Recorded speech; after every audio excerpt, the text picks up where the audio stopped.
Chapter 1. The Sketch and the Suit, Manhattan, New York. October 6th, 7:42. Elena Moore always believed that there was something poetic about Manhattan in the fall. How the wind felt like a lover's kiss and a slap in the face all at once.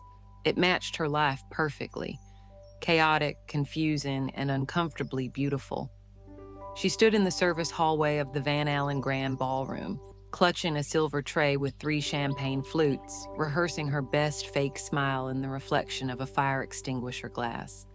"This is not your life," she whispered to herself.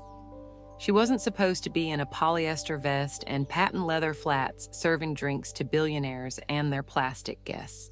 She was supposed to be painting, preparing for her first gallery showcase this winter, a dream now buried under rent, her mother's medical bills, and the harsh reminder that talent didn't pay bills unless someone rich deemed it worthy.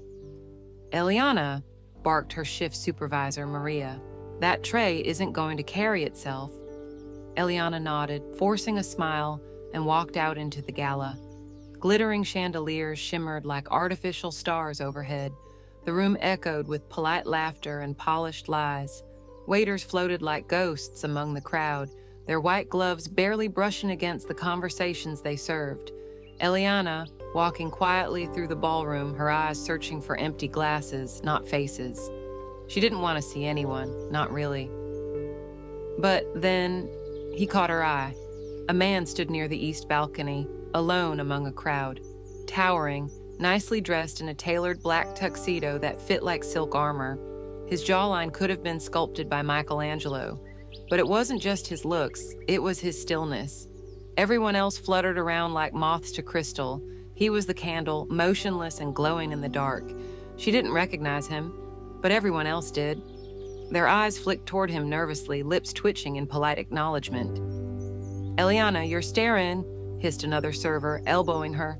She turned quickly, too quickly. The tray wobbled, a glass tipped. She reached, but the stem slipped through her fingers, then smashed to the floor in a sharp, humiliating crack. The golden champagne splashed right across the polished shoes and pant leg of the still, glowing man. "Oh no. Oh God," she whispered. Her heart dropped somewhere near her knees. "I'm so sorry," she said, grabbing a piece of cloth from her pocket and crouching instinctively, already blotting at his trousers. A deep voice, measured, slow, cut through her panic. "I wouldn't recommend touching a stranger's thigh in public, miss." She looked up.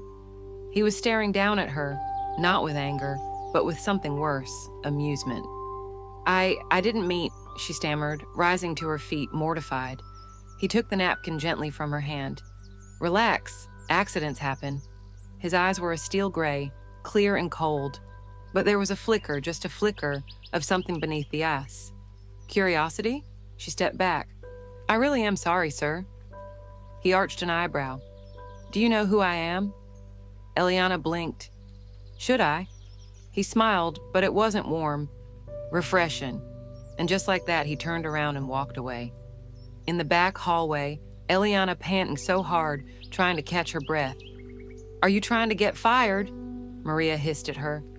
"You spilled champagne on Damian Wolf." Eliana's face went blank. "Who?" Maria gaped. "Damian Wolf, founder of Wild Tech, youngest billionaire in New York, owns 3 skyscrapers, a private island in Greece, and probably your future if he wanted to." Oh. Eliana pressed her fingers together. "Look, I didn't mean to. Just go take your break and pray he doesn't file a complaint." Later that night, Eliana took the subway home with aching feet and a racing mind. She looked him up. Damian Wolf, 34, orphaned at 17, coded his first software by 19, turned wild into a global powerhouse by 27. Forbes called him the silent shark. No social media, no interviews, no scandals. He didn't do messes like her, so why had his eyes lingered? Next morning, she was late for her shift at the cafe. The art gallery had closed last month, her backup gig. Now she worked mornings for minimum wage, pulling espresso shots and swallowing pride. She barely noticed the man who walked in around 10:15. but she noticed when the cafe owner, Raphael, pulled her aside minutes later. "There's someone asking for you." Eliana wiped her hands on her apron. "Who?" "Didn't give a name, just said he's not leaving until you speak with him." She stepped out and stopped cold. It was him. Damian Wolfe sat at a corner table, in jeans and a charcoal coat, sipping from his cup, a black coffee. His eyes met hers over the rim. "What are you doing here?" she whispered, approaching cautiously. He stood, slow and deliberate. "I came to ask you a question," he said. Eliana folded her arms. "You tracked me down? You're not easy to find. You don't use your full name on social. No public art profile. You don't leave a trail." She felt a flicker of panic. "Why are you looking for me?" He bent his head slightly. "Because I saw your sketch." Her breath caught. "What?" "The one you were doodling on the napkin in the kitchen. You dropped it." She remembered. She'd sketched while on break, a quick line drawing of the gala crowd, anonymous silhouettes with hollow eyes. It wasn't even finished. Damian pulled it from his coat pocket, unfolded it. "I'd like to commission you." Eliana blinked. "Commission?" "A portrait." She stared at him. "It's a joke, right? Does it look like I'm kidding?" She crossed her arms tighter. "Why me?" He stepped closer, not threatening, just intense. "Because you're the first person I've met in years who looked at me like I was just a man. Not a dollar sign, not a headline." Eliana searched his face for sarcasm. There was none. "You don't even know me," she said quietly. "Not yet." There was a pause between them, long and brittle. Damian waited, calm, unreadable, like a man used to getting things done his way, but still oddly willing to hear no. Eliana breathing out slowly, her heart thudding in her chest. "You want me to paint your portrait?" she said again, half laughing. He nodded once. "I'll pay $10,000 up front. More upon completion. Full creative freedom." Her stomach twisted. That money could cover 5 months' rent, her mother's hospital bills, a new set of paints that weren't crusted and expired.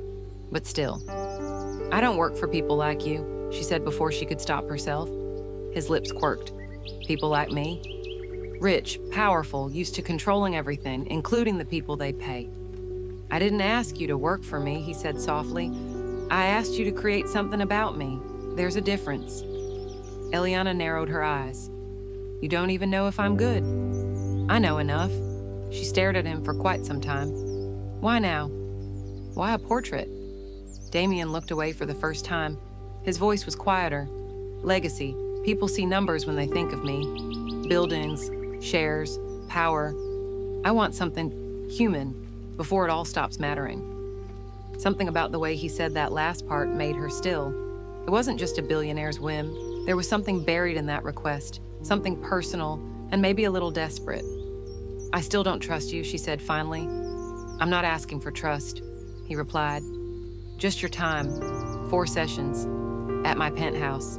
3 hours each. No assistance. No press. You paint. I sit. That's all." Eliana hesitated. Then she said the thing that surprised even her. "Fine." He nodded like he expected that. "I'll send a car," he said. "Tomorrow, 3 p.m. She stared at him. "Of course you will.